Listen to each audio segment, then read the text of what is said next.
Bueno, el agua es un compuesto muy sencillo que está formado por dos átomos de hidrógeno unidos a un átomo de oxígeno. La fórmula molecular del agua es H2O. Cubre el 72% de la superficie del planeta Tierra y representa entre el 50 y el 90% de la masa de los seres vivos. En nuestro caso, ¿ya? Aproximadamente el 75% del agua de nuestro organismo, ¿ya? Es el componente principal. El agua se encuentra en la naturaleza en tres estados: sólido, líquido y gaseoso. La molécula de agua tiene una geometría particular. La molécula de agua, como dijimos, está formada por dos átomos de hidrógeno que están representados en color rojo, ¿ya? Y un átomo de oxígeno que está representado en color amarillo en la imagen. En la molécula de agua se forman dos enlaces covalentes entre el hidrógeno y el oxígeno, ¿ya?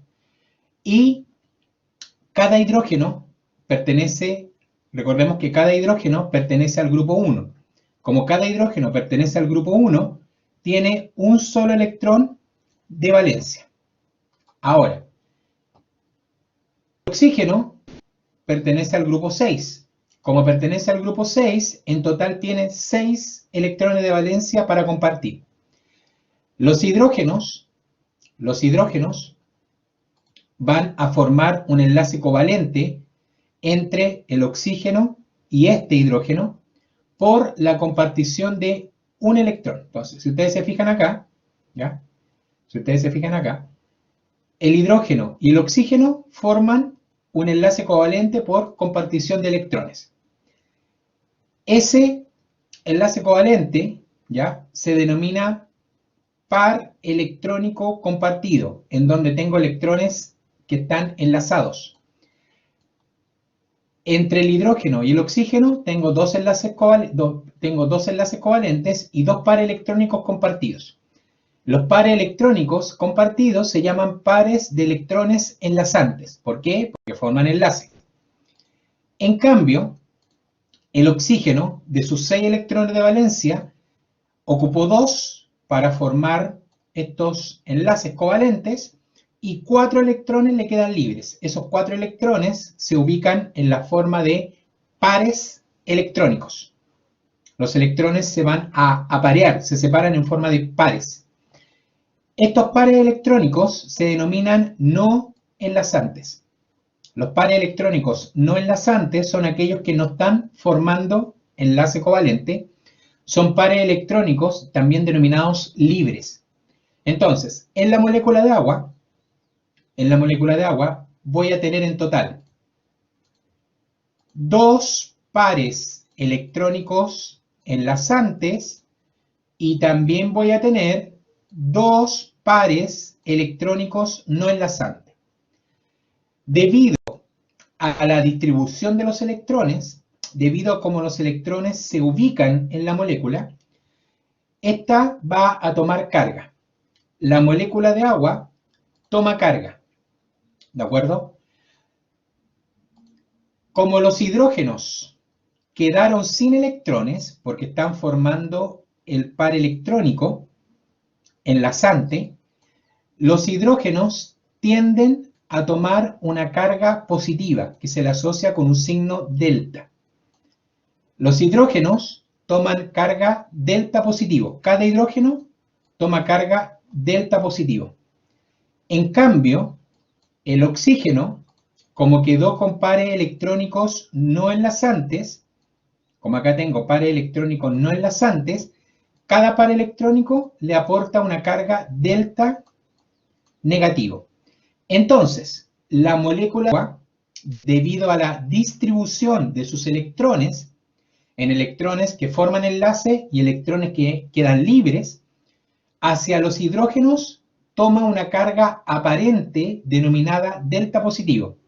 En cambio, hacia el oxígeno toma una carga aparente denominada delta negativo. Entonces, tengo 2 cargas positivas hacia los hidrógenos y tengo dos cargas negativas hacia el oxígeno. En este caso, la molécula de agua va a tomar lo que se denomina una configuración de dipolo eléctrico.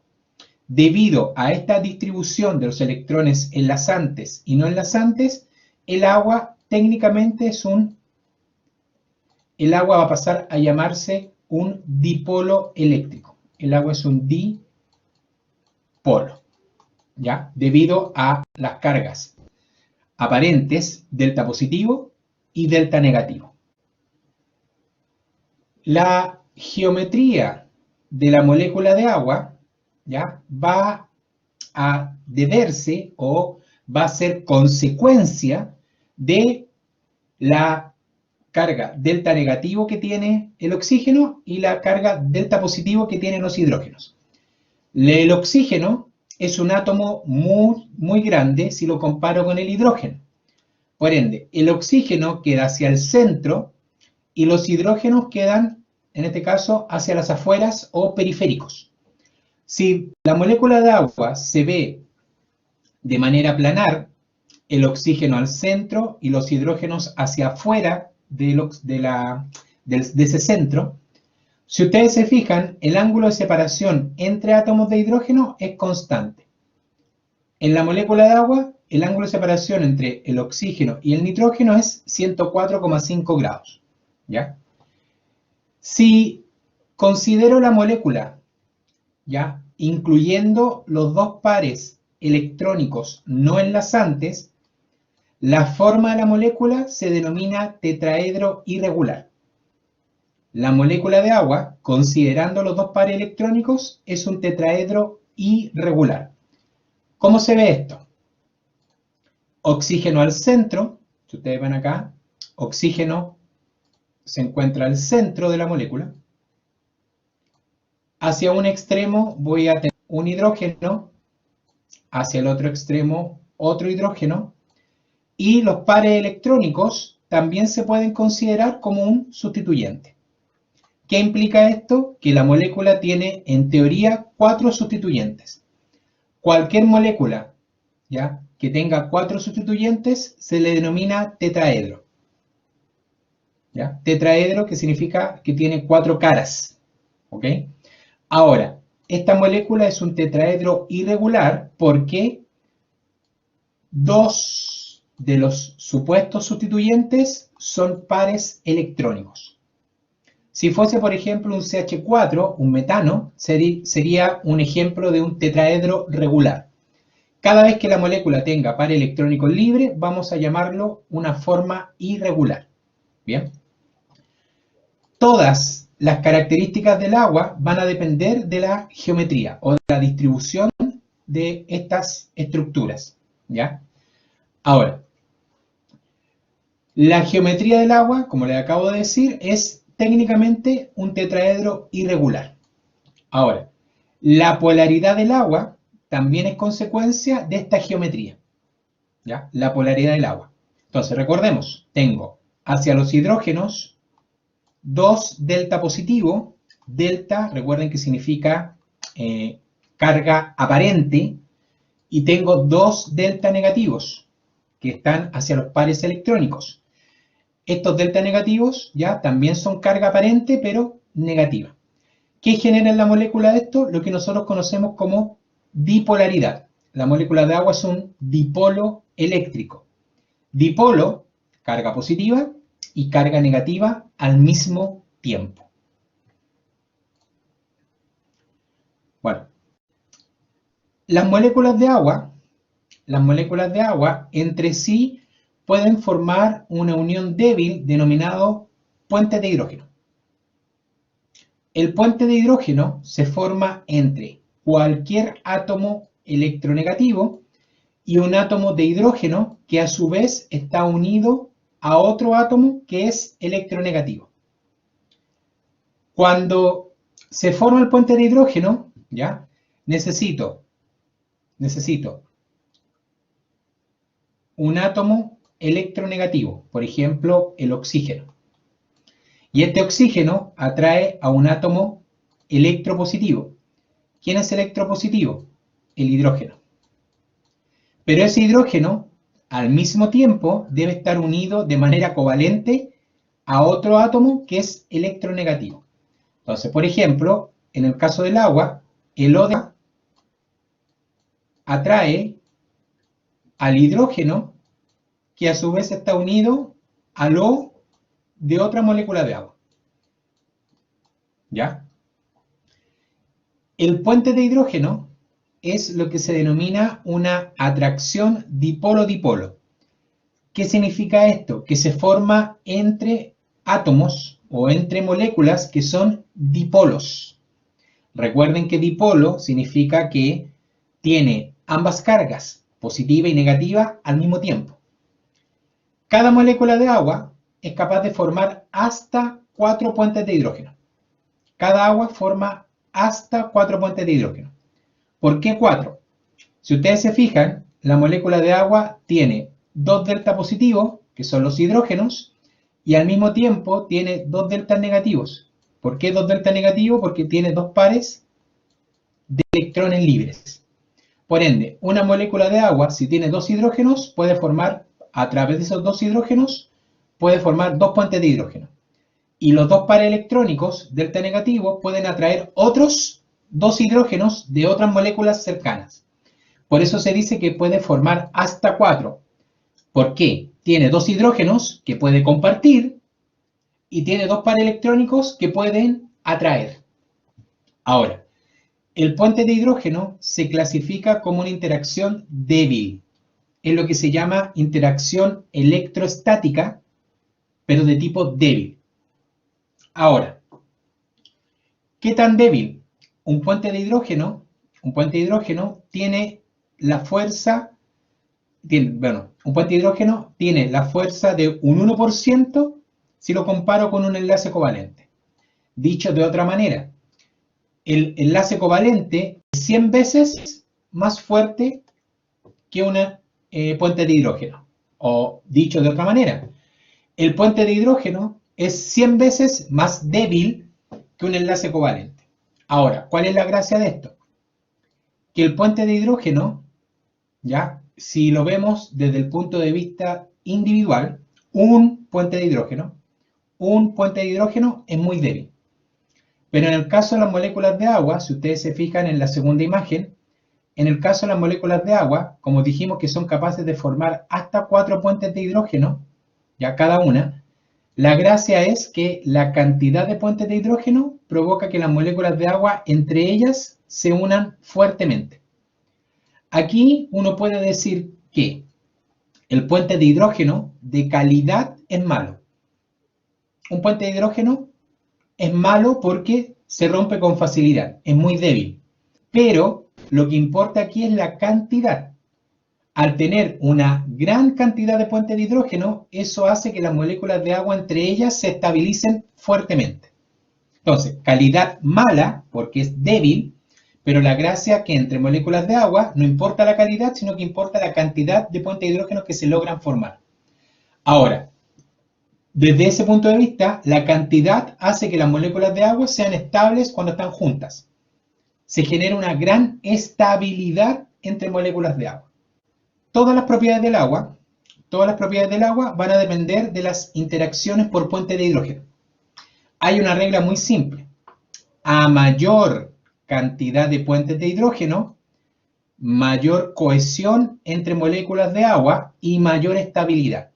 Es una regla general básica. Entre más número de puentes de hidrógeno tenga, más uniones se generan entre moléculas de agua, lo que provoca que entre ellas se vuelvan más estables. Por eso que las propiedades del agua dependen de la estabilidad dada por los puentes de hidrógeno. Por ejemplo, punto de fusión, punto de ebullición, calor de vaporización, en el agua son valores muy altos. Estos son muy altos si yo los comparo con otros solventes. Por ejemplo, veamos el punto de ebullición. El punto de ebullición, si ustedes lo recuerdan, es la temperatura a la cual las moléculas pasan de un estado líquido a un estado gas. Si tomo como ejemplo el agua ebulle a los 100 grados Celsius. ¿Qué significa esto? Que a los 100 grados Celsius el agua pasa de líquida a gas. Si lo comparo, por ejemplo, con el etanol, el alcohol etílico, el etanol ebulle a los 78 grados Celsius. Significa esto que el etanol necesita menos temperatura para convertirse en gas. Si quiero convertir en gas el etanol líquido, convertirlo en gas, necesito 78 grados Celsius de temperatura. En cambio, si quiero hacer lo mismo con el agua, necesito 100 grados para que haya cambio de estado. ¿Cuál es la diferencia? Que el etanol tiene una tasa de, o mejor dicho, el etanol tiene un número menor, ¿ya?, de puentes de hidrógeno que permiten uniones entre moléculas de etanol. Si lo comparo con el agua tiene más puentes de hidrógeno unidos entre moléculas. Lo que significa que tengo que romper menos puentes de hidrógeno en el etanol, en cambio en el agua debo romper más puentes de hidrógeno. ¿Qué significa esto? Que necesito menos energía para evaporar etanol, necesito más energía para evaporar agua. Así de simple. Es la misma analogía si comparo el punto de fusión, que es la temperatura a la cual el agua sólida pasaría a agua líquida, o el calor de vaporización, que es la cantidad de energía en Joule que necesito para transformar 1 gramo o evaporar 1 gramo de la sustancia, en este caso que sería el agua. Entonces, el agua de los solventes puros, si los comparo con el resto, por ejemplo, el metanol, el etanol, el butanol, ¿ya? El butanol no porque se nos escapa, pero la acetona, el hexano, ¿ya? Si lo comparo, tiene valores más altos, simplemente porque sus moléculas están más unidas. ¿Y qué tipo de unión se da? Los puentes de hidrógeno. Entonces, a mayor cantidad de puentes de hidrógeno, mayor cohesión entre las moléculas y es más estable. Por ende, punto de fusión, punto de ebullición y calor de vaporización del agua siempre son valores más altos si los comparo con otro solvente. Otra propiedad es la denominada tensión superficial. Otra propiedad es la tensión superficial. La tensión superficial, ¿ya?, es la interacción de las partículas en la superficie de un líquido, ¿ya?, y ese líquido se puede comportar como una cama elástica, ¿ya? Significa que ese líquido resiste una cierta presión, es capaz de resistir una presión opresora.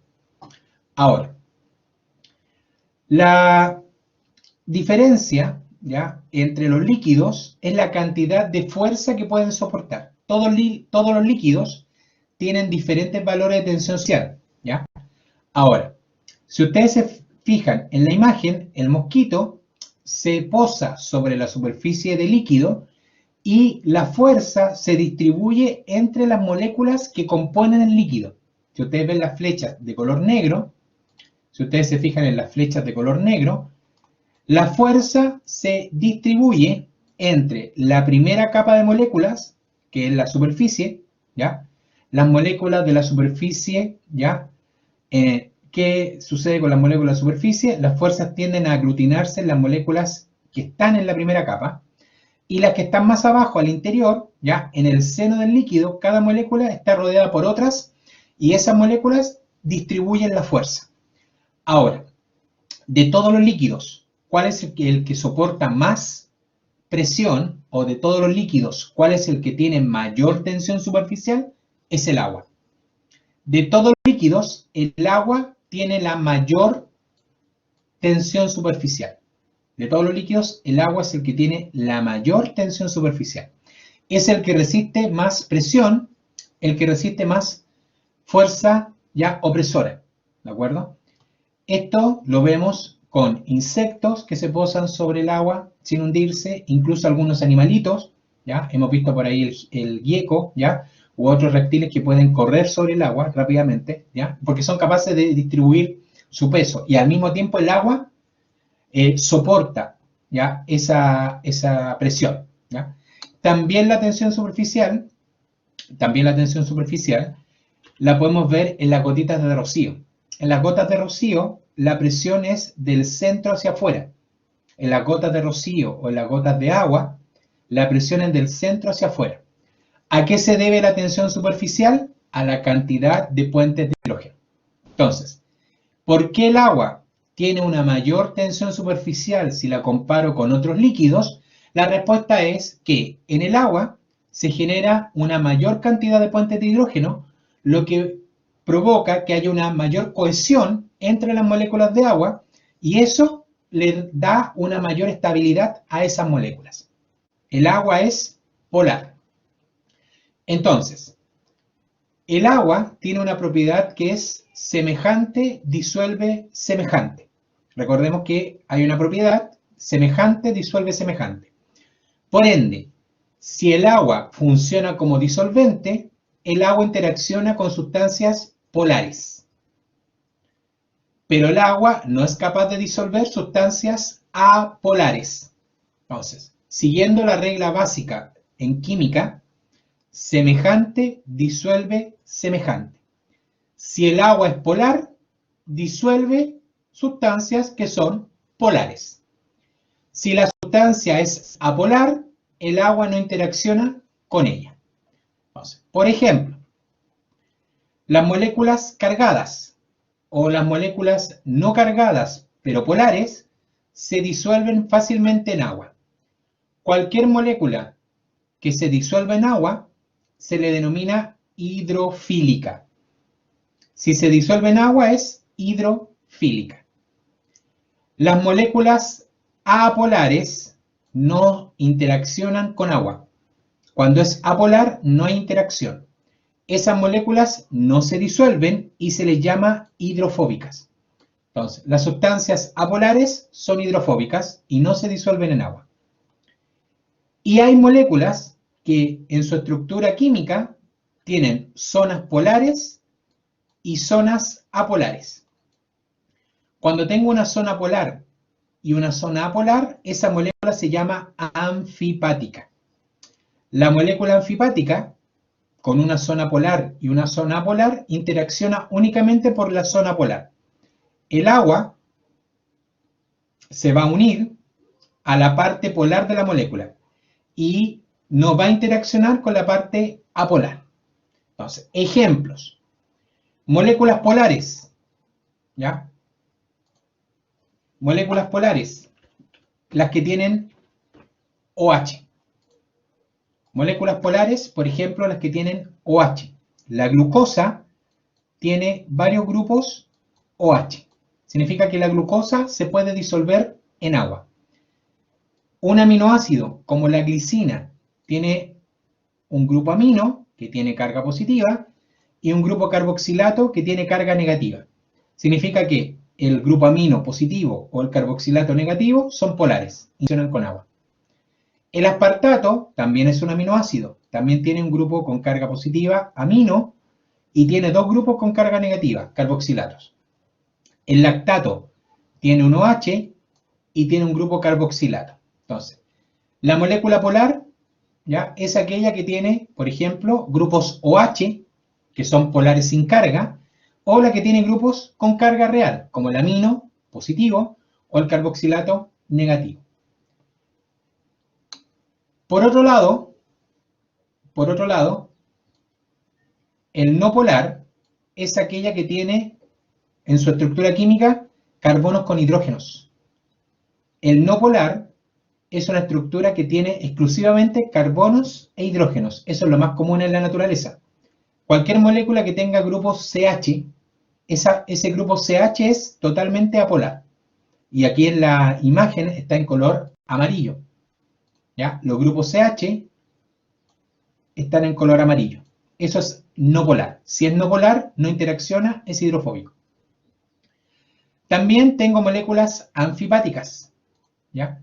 Si es anfipática, por ejemplo, la fenilalanina tiene grupo amino, grupo carboxilato, con carga positiva, con carga negativa, pero también tiene en su estructura una molécula que tiene carbonos con hidrógenos, que es parte del anillo. Esto es anfipático. Ahora, lo que tiene carga interacciona con agua, se une con agua, por ejemplo, por puentes de hidrógeno, pero lo que no tiene carga no se une. Los fosfolípidos también. Los fosfolípidos tienen colas de ácido graso. Los fosfolípidos tienen sus colas de ácido graso, ¿ya? Que son apolares.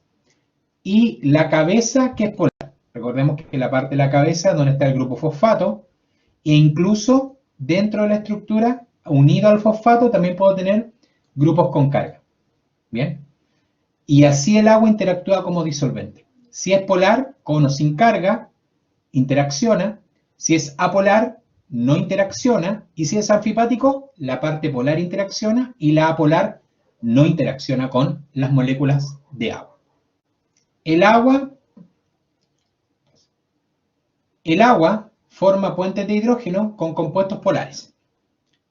Para que se formen puentes de hidrógeno entre moléculas, debo tener un aceptor de hidrógeno y debo tener un donador de hidrógeno. Los grupos aceptores siempre son delta negativo. Y los grupos donadores siempre son delta positivo. Ejemplo de grupos aceptores. Aquellos que son delta negativo, el CO, ahí tengo la carga negativa. El N, doble enlace simple, ahí tengo la carga negativa. Y el O con dos enlaces simples, ahí tengo la carga delta negativa. Por otro lado, el donador de hidrógeno, ¿ya? El donador de hidrógeno es aquel que tiene un hidrógeno que es delta positivo, y son dos grupos los más comunes, el OH y el NH. Los dos grupos más comunes son el OH y también, por otro lado, el NH. En el caso del agua, la estructura del agua es H2O, lo que implica que el agua se puede escribir como hidrógeno, oxígeno, hidrógeno.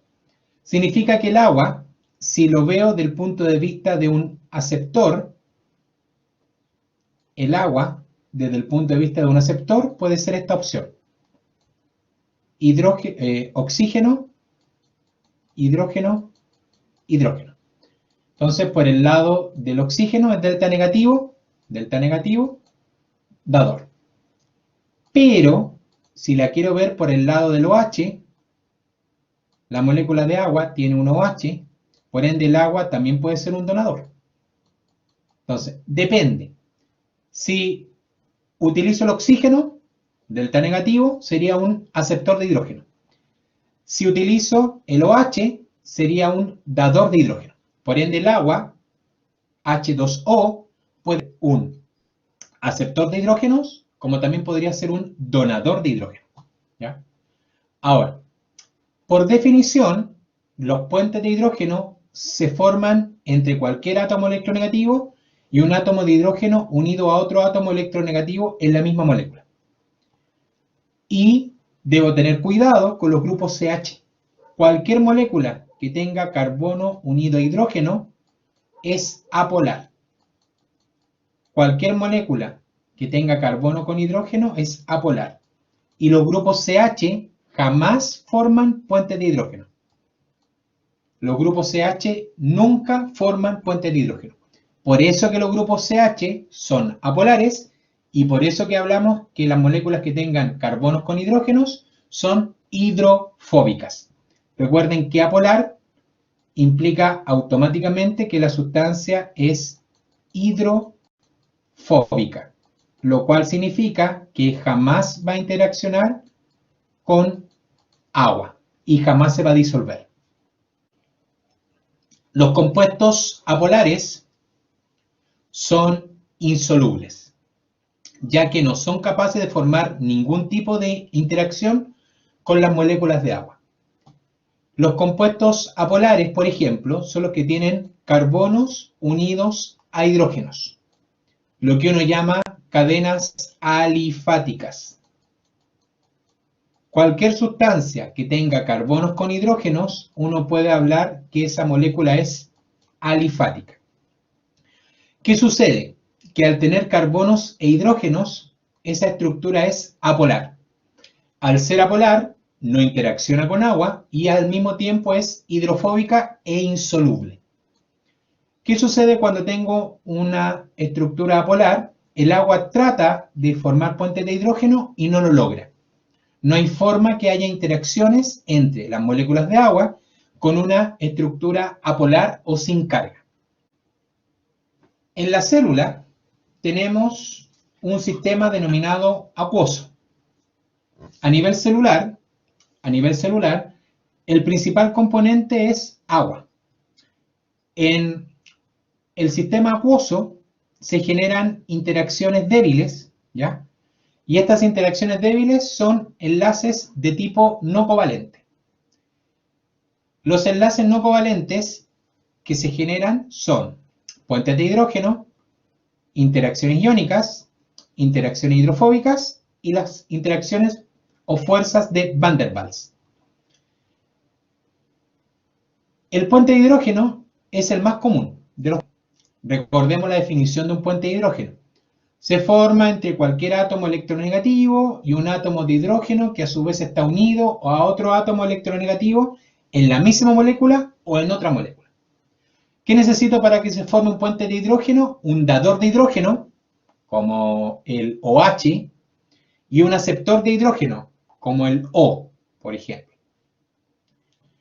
Las interacciones iónicas, ¿ya?, se generan por medio de cargas. Las interacciones iónicas pueden ser de atracción, cuando tengo cargas opuestas, o de repulsión, cuando tengo cargas iguales. Las interacciones hidrofóbicas se generan cuando tengo compuestos apolares. Y estos interaccionan con agua, y el compuesto apolar excluye las moléculas de agua hacia afuera, y las sustancias apolares entre sí se atraen para, en este caso, protegerse del agua. Y las interacciones o fuerzas de Van der Waals son interacciones ya debido a carga eléctrica entre las nubes electrónicas de átomos que están cercanos. Dicho de otra manera, Van der Waals son interacciones entre las nubes electrónicas de átomos o de grupos de átomos que están muy cerca uno del otro. Estas cuatro interacciones se generan en sistemas acuosos. ¿Dónde las vamos a ver principalmente? A nivel celular, a nivel de citoplasma, en donde más comúnmente tengo estas interacciones de tipo no covalente. Por ejemplo, los puentes de hidrógeno. Los puentes de hidrógeno los vamos a tener entre un grupo CO, que es delta negativo, y un grupo OH, que es delta positivo. También la puedo tener, por ejemplo, en un enlace peptídico. En un enlace peptídico tengo un CO de un aminoácido que atrae un NH de otro aminoácido. El CO, el O es delta negativo, y el NH es delta positivo ese hidrógeno. Las interacciones iónicas son interacciones por carga. En el caso de la atracción, tengo grupos con carga opuesta. Un NH3, que es un grupo amino con carga positiva, que es atraído por un COO, que es un grupo carboxilato, y el carboxilato tiene carga negativa. Ahí tengo atracción. También podría tener iónica de repulsión. Un NH3 que era positivo, grupo amino, es repelido por otro NH3, grupo amino, pero de otra molécula. Las interacciones hidrofóbicas se generan en moléculas apolares, moléculas que no tienen carga, las cuales al interaccionar con agua se atraen entre ellas. Por ejemplo, acá tengo un grupo CH3, CH3, CH, CH2. Acá tengo un grupo o una cadena alifática que está interaccionando con un benceno de otro grupo. Entre ellos dos se atraen. ¿Ya? Entre ellos se atraen. Cuando ellos se atraen, hidrofóbico con hidrofóbico, tengo una interacción hidrofóbica y eso permite que el agua sea expulsada hacia afuera de ellos. Y las fuerzas de Van der Waals son interacciones que se dan a corta distancia entre moléculas que están cercanas. La interacción por Van der Waals son interacciones entre la nube de electrones de esas moléculas. Ahora, estas interacciones débiles que ocurren en los sistemas acuosos, ¿ya?, son muy importantes para mantener la estructura y la función de las macromoléculas. Todas estas interacciones a nivel celular son muy importantes para, por un lado, mantener estructura molecular, ¿ya?, y por otro, para mantener la funcionalidad de las macromoléculas. ¿Cuáles son las macromoléculas? Carbohidratos, lípidos, ¿ya?, proteínas, ácidos nucleicos, ¿ya? Esas son las estructuras que debo mantener, ¿ya?, funcionales.